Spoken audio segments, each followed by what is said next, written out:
Por que quando uma criança autista é diagnosticada, quem muda toda a vida é a mãe? Se você é mãe solo ou já se sentiu sozinha mesmo pai perto, este vídeo é para você. Se você é pai, talvez seja a hora de refletir.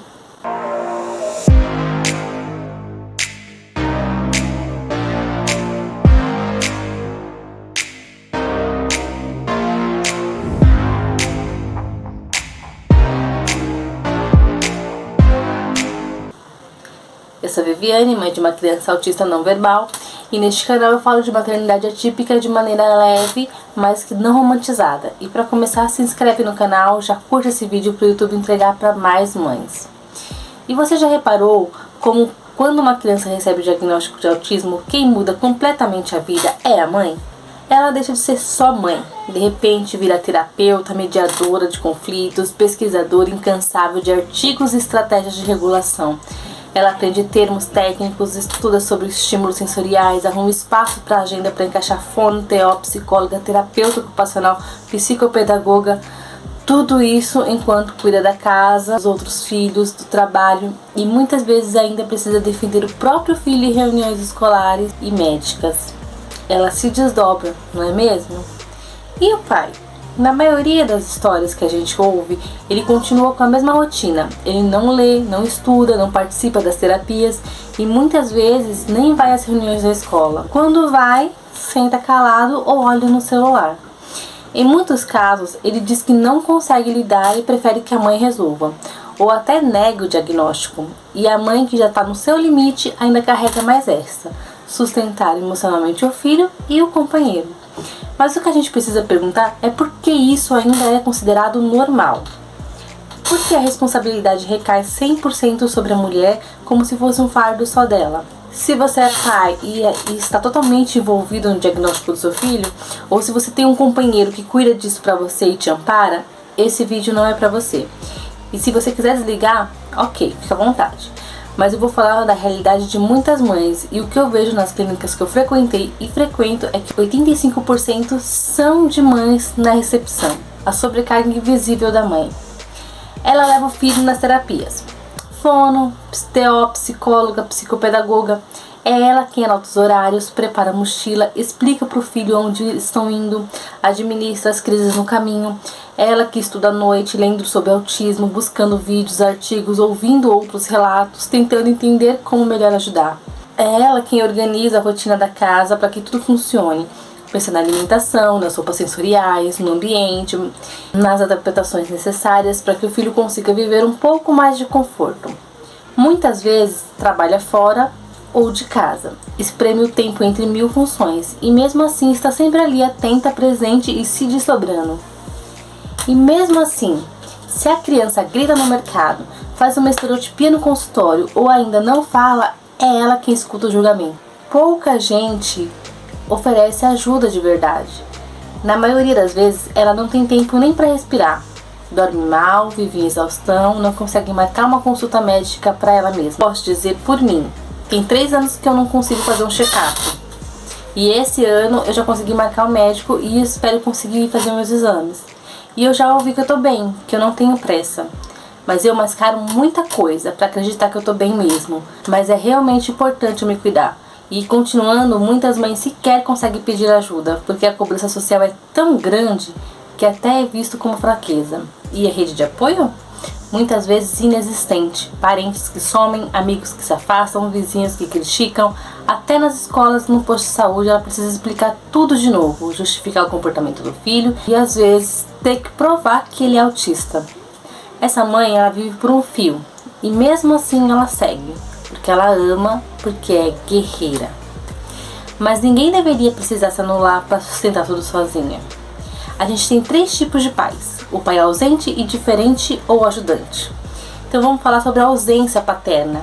E eu não estou falando só daquele pai que vai embora e some, embora isso também aconteça e mais do que deveria. Eu estou falando dos vários tipos de ausência. Tem o pai que está fisicamente presente, mas emocionalmente distante. Mora na mesma casa, mas não sabe o nome das terapias, nunca foi numa consulta, não sabe o que é uma estereotipia, nunca deu uma linha sobre autismo. Quando a criança tem uma crise, ele sai da sala. Quando o filho grita, ele diz que é manha.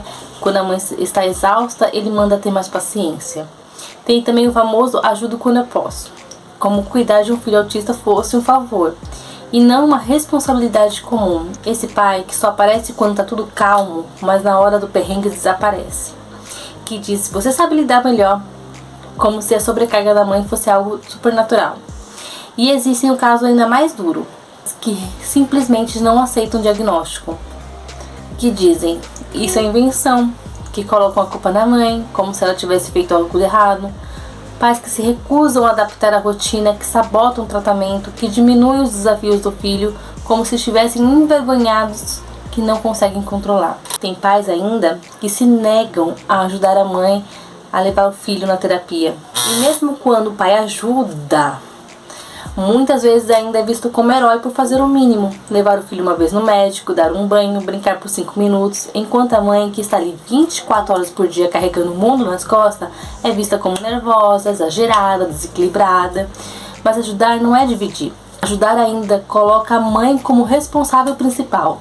Dividir é assumir a responsabilidade junto. É saber os nomes dos remédios, é participar das decisões, é estar nas reuniões, é buscar soluções juntos. É entender que uma criança típica exige parceria de verdade, não conveniência.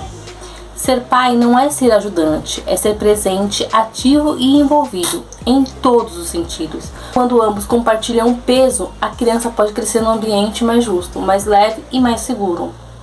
E o impacto dessa desigualdade recai na família, porque a gente vai falar sobre o esgotamento da mãe. Não aquele cansaço físico do fim do dia, mas aquele cansaço de alma, de quem está sempre em alerta, sempre tentando prever a próxima crise, a próxima cobrança e o próximo julgamento. De quem dorme pensando nos protocolos terapêuticos e acorda com o despertador da responsabilidade. Essa sobrecarga não é só exaustiva, ela é cruel, ela interfere no vínculo com os filhos, porque não sobra tempo para simplesmente ser mãe. A rotina vira uma maratona de tarefas. Terapias, médicos, medicações, escola, alimentação seletiva, crises, inclusão, e a conexão emocional que deveria ser espontânea, afetuosa, vira mais uma cobrança na lista. E aí vem a culpa, vem o medo de estar sendo fria, impaciente e distante. Mas como oferecer colo se você está despencando por dentro? Essa exaustão também desgasta os relacionamentos. Quantas mães deixaram de lado a própria saúde mental, o autocuidado, os sonhos, as amizades e até o casamento? Tudo isso em nome de um amor que exige demais, não do filho, mas do sistema que está em volta. Porque o problema não está na criança, está no abandono silencioso que recai sobre a mulher que cuida. Esse ciclo adoece a família inteira, porque quando a mãe entra em colapso, todo mundo sente. As emoções ficam à flor da pele, o ambiente pesa. A casa deixa de ser um refúgio e vira campo de tensão. E o mais doloroso é que quando, mesmo dando tudo de si, essa mãe ainda é julgada. Se a criança grita, ela é permissiva. Se a criança não fala, ela é ausente. Se ela chora, é drama. Se ela reclama, é ingrata. Mas quase ninguém pergunta: quem cuida de você? A verdade é que nenhuma mãe deveria atravessar tudo isso sozinha. Ela precisa de apoio real, não de críticas disfarçadas de conselho. Ela precisa de acolhimento, escuta, empatia. Precisa ser lembrada de que também é humana, que também sente, que também quer colo. Porque uma mãe fortalecida emocionalmente é o maior presente que uma criança pode ter. E cuidar dela mesma também é cuidar da família. Vamos encerrar com algo que precisa ser dito, repetido, reforçado e internalizado. A mãe não tem que dar conta de tudo.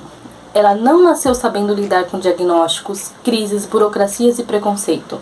Ela não deveria precisar ser terapeuta, mediadora, especialista, cozinheira, faxineira, motorista e ainda sorrir como se tudo estivesse bem. Ela pode ser forte, sim, mas não porque ela quer, é porque muitas vezes ela não tem escolha. Mas e se ela tivesse? E se ela tivesse com quem dividir o peso? Se o pai estivesse presente de verdade? Se os parentes não fossem só espectadores? E se a escola fosse uma aliada? E se a sociedade parasse de julgar e começasse a acolher? Agora eu quero olhar nos olhos de quem está assistindo e perguntar: você é mãe, pai, parente, educador? O que você pode fazer hoje para aliviar um pouco o peso dessa mãe carrega? Às vezes não é sobre fazer muito, é ouvir sem criticar, é ficar com a criança por 1 hora, é ler um pouco sobre autismo, entender mais e julgar menos, é perguntar como você está e realmente querer ouvir a resposta. É lembrar que por trás daquela mulher que segura tudo, existe uma pessoa que também precisa ser cuidada. Se essa mensagem tocou de você em alguma forma, compartilhe esse vídeo com alguém. Pode ser que uma mãe se sinta menos sozinha. Pode ser que um pai comece a participar mais. Pode ser que uma rede de apoio comece a se formar tijolinho por tijolinho.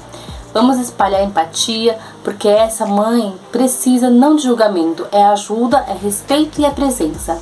O vídeo de hoje fica por aqui, mas quero que você diga aqui nos comentários o que você achou e não deixa de curtir e de se inscrever no canal. Um beijo e até o próximo vídeo. Tchau!